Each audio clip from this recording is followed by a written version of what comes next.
Everyone, welcome back to 9th classes and this is Naishree. आशा करती हूँ कि आप सभी लोग अपने घरों में बिल्कुल सुरक्षित होंगे।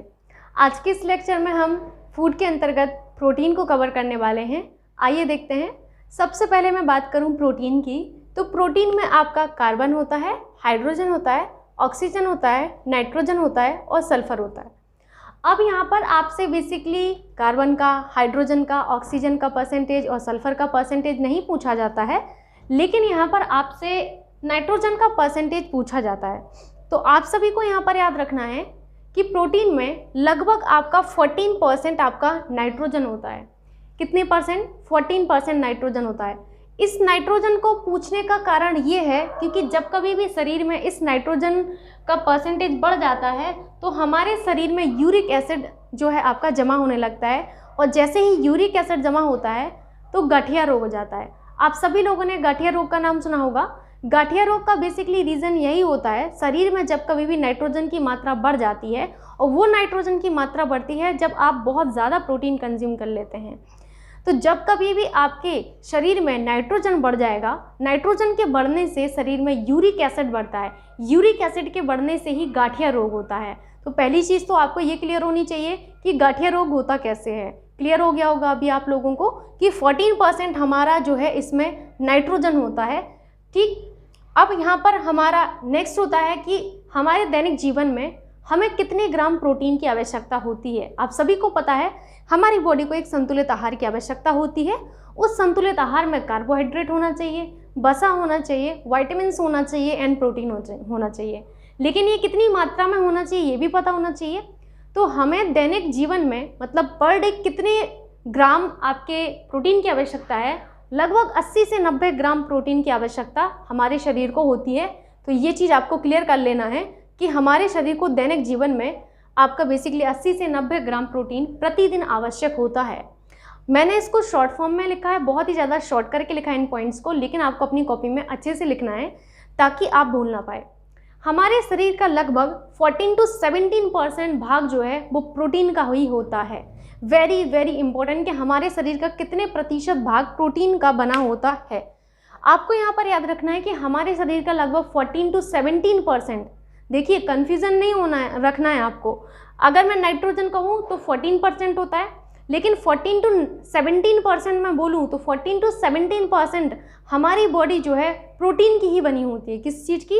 प्रोटीन की बनी होती है। इस चीज़ को आपको याद रखना है। हमें प्रोटीन से कितने परसेंट ऊर्जा मिलती है? जैसे कि मैंने आपको कल के लेक्चर में बताया था कि हमारे शरीर को लगभग आप 70% जो ऊर्जा है, लगभग 70% जो ऊर्जा है वो हमें मिलती है किससे? कार्बोहाइड्रेट से। लेकिन हमारे शरीर को लगभग 5 से 10% ऊर्जा ही मिलती है सिर्फ आपकी जो है प्रोटीन से। तो हमें इस चीज़ को बेसिकली याद रखना पड़ेगा कि हमारे शरीर में 70% ऊर्जा हमें कार्बोहाइड्रेट से मिलती है, लेकिन हमारे शरीर में लगभग 5 से 10% ऊर्जा जो है प्रोटीन से मिलती है। ठीक है, 1 ग्राम प्रोटीन से हमें 4.1 किलो कैलोरी ऊर्जा मिलती है। कितनी?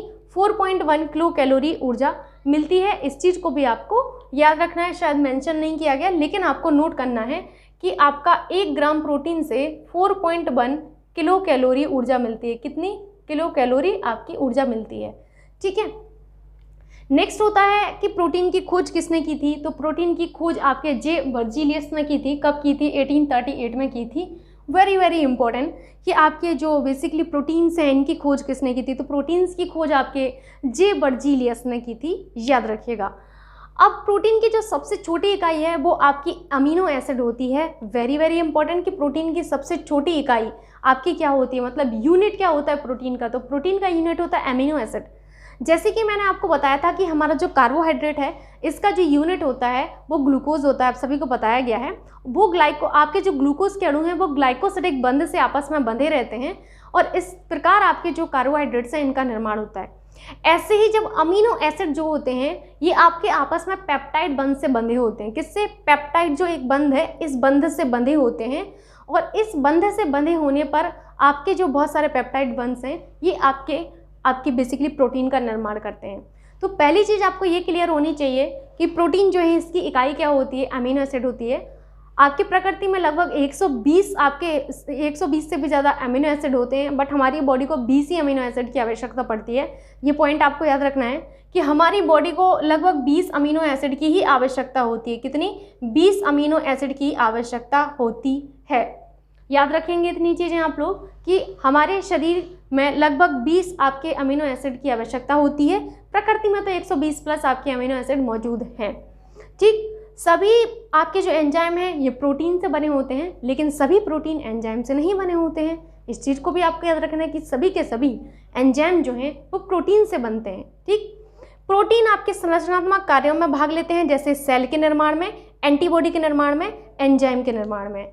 याद रखिएगा, एंटीबॉडी के निर्माण में, एंजाइम के निर्माण में और आपका किसके निर्माण में? सेल के निर्माण में। इन तीनों के निर्माण में योगदान किसका है? प्रोटीन का योगदान होता है।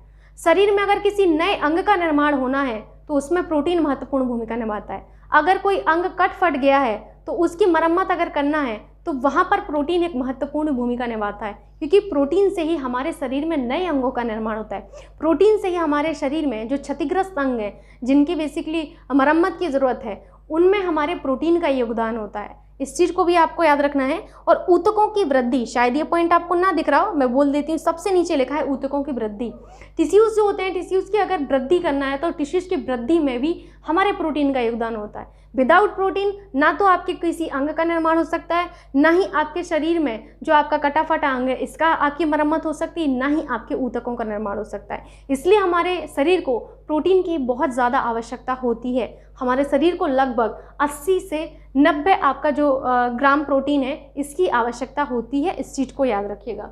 नेक्स्ट है हमारा कि जो प्रोटीन है, प्रोटीन में आपने देखा कि नाइट्रोजन बढ़ जाता है, तो नाइट्रोजन के बढ़ने से यूरिक एसिड बढ़ता है, यूरिक एसिड के बढ़ने से गठिया रोग होता है।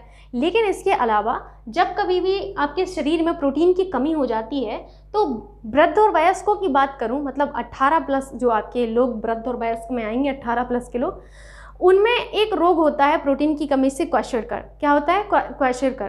क्वेशरकर जो रोग होता है बेसिकली वो प्रोटीन और कैलोरी की कमी से होता है। कैलोरी क्या होती है? ये कैलोरी होती है आपकी ऊर्जा, यानी कि प्रोटीन प्लस ऊर्जा की कमी से होगा क्वेशरकर। किसमें? वृद्ध और वयस्कों में। केवल प्रोटीन की कमी से मेरस्मस होता है, वो होता है आपके बच्चों में। तो इसको भी आपको याद रखना है कि प्रोटीन प्लस किसकी? प्रोटीन प्लस आपके कैलोरी, प्रोटीन प्लस कैलोरी की कमी से जो आपका होगा वो क्वेशरकर होता है। और मेरस्मस जो होता है वो सिर्फ और सिर्फ आपके प्रोटीन की कमी से होता है। किसकी? प्रोटीन की कमी से होता है। प्रोटीन की अधिकता से क्या होगा बताइए? प्रोटीन की अधिकता जब कभी हो जाती है तो ये भी बहुत घातक होता है। सबसे पहला तो आपने देखा कि प्रोटीन की जब अधिकता होगी तो ऑब्वियस सी बात है यूरिक एसिड हमारी बॉडी में बढ़ जाएगा। यूरिक एसिड बढ़ेगा तो गठिया रोग हो जाएगा। और क्या होता है? हृदय संबंधी रोग होते हैं और आपके जोड़ों में दर्द भी होता है। तो आपका प्रोटीन सिर्फ और सिर्फ अगर आप कम लेंगे तो ही हानि नहीं है, अगर आप अधिक मात्रा में भी ले लेते हैं तो भी हानि है। हम सभी को पता है किसी चीज़ की अति बहुत ही ज़्यादा हानिकारक होती है। तो याद रखिएगा इन फैक्ट्स को। यहाँ पर आपको चीज़ें क्लियर हुई होंगी कि प्रोटीन की कमी से क्वेशरकर वृद्ध और वयस्कों में, मेरस्मस बच्चों में होता है, और यहाँ पर अगर हम प्रोटीन की अधिकता की बात करूँ तो गाठिया होता है, और साथ ही साथ जोड़ों में दर्द और हृदय रोग जो होता है आपका बेसिकली प्रोटीन की कमी से ही होता है। अब यहाँ पर परीक्षा में पूछा जाता है कि सबसे ज़्यादा प्रोटीन किस में पाया जाता है? 4 ऑप्शन दे दिया गया, मशरूम, मूंगफली, सोयाबीन, मछली। तो आप लोगों को यहाँ पर बताना होगा कि इन सब में से सर्वाधिक मात्रा में प्रोटीन किस में है। तो पता होना चाहिए सर्वाधिक मात्रा में प्रोटीन किस में है। तो प्रोटीन युक्त आहार में अब आप यही देखेंगे कि सर्वाधिक मात्रा में प्रोटीन किस में होता है। तो सबसे पहले आपको याद रखना है कि जो मशरूम है, मशरूम में सबसे ज़्यादा मात्रा में प्रोटीन होती है। लगभग 55% आपका जो प्रोटीन है ये मशरूम में पाई जाती है। सेकंड नंबर पर आपका आता है सोयाबीन। देखिए ये परसेंटेज थोड़ा इधर उधर हो सकता है, वेरी कर सकता है, उस चीज़ को आपको याद रखना है। लगभग 40 to 42% आपकी जो है सोयाबीन में आपका जो है क्या होता है? प्रोटीन होता है। तो आप ये कह सकते हैं कि सर्वाधिक मात्रा में प्रोटीन मशरूम में पाया जाता है, फिर सोयाबीन में पाया जाता है, पनीर में, दाल में, दूध में, मछली में, अंकुरित अनाज आपकी जो है, इन सभी में आपका प्रोटीन पाया जाता है। सबसे ज़्यादा मात्रा में आपका पाया जाता है मशरूम में, उससे कम सोयाबीन, उससे कम पनीर, उससे कम, आप इस तरीके से समझ सकते हैं। ठीक है, तो आपको प्रोटीन युक्त आहार भी समझ में आ गया। अब देखिए प्रोटीन और उसके कुछ स्रोत आपको यहाँ पर याद रखने हैं कि कौन सा प्रोटीन आपका किस चीज़ में पाया जाता है। जैसे मैंने आप सभी से कहा कि हमारे शरीर का लगभग 14 to 70% जो भाग है वो प्रोटीन का बना है। तो हमारे शरीर का ऐसा कौन सा भाग है जो प्रोटीन का बना है और कौन से प्रोटीन इसमें होता है? तो अगर मैं बात करूं, जैसे मेरे नाखून हैं, अभी तो दिख भी नहीं रहे हैं, एक्चुअली मैं शादी में गई थी, आप सभी के साथ पिक्चर्स भी मैंने शेयर की थी। तो ये जो मेरे नाखून हैं ये किसके बने हैं? अल्फा कैरोटीन के। मेरे बाल भी किसी प्रोटीन के ही बने हैं। किसके बने हैं? अल्फा कैरोटीन के। हालांकि मेरे सींग तो नहीं है, लेकिन फिर भी कोई बात नहीं, गाय भैंस के तो सींग होते हैं। तो ये सींग जो है किसके बने होते हैं? ये सींग आपके अल्फा कैरोटीन के ही बने होते हैं। याद रखिएगा कि अल्फा कैरोटीन का क्या क्या बना होता है? सींग, नाखून और बाल। गुणसूत्र में कौन सा प्रोटीन होता है? हिस्टोन एक प्रोटीन है जो कि गुणसूत्रों में होता है। किसमें? गुणसूत्रों में। ग्लूटिन प्रोटीन किस में होता है? गेहूं में ग्लूटिन प्रोटीन होता है। ग्लूटिन जो प्रोटीन है ये किस में होता है? गेहूं में होता है। प्रोलेमिन किस में होता है? दाल में प्रोटीन जो होती है वो प्रोलेमिन होती है। कपास में प्रोटीन कौन सी होती है? गैसोपिन। आपको याद रखना है कि हमारा जो गैसोपिन प्रोटीन है वो आपका बेसिकली कपास में होता है।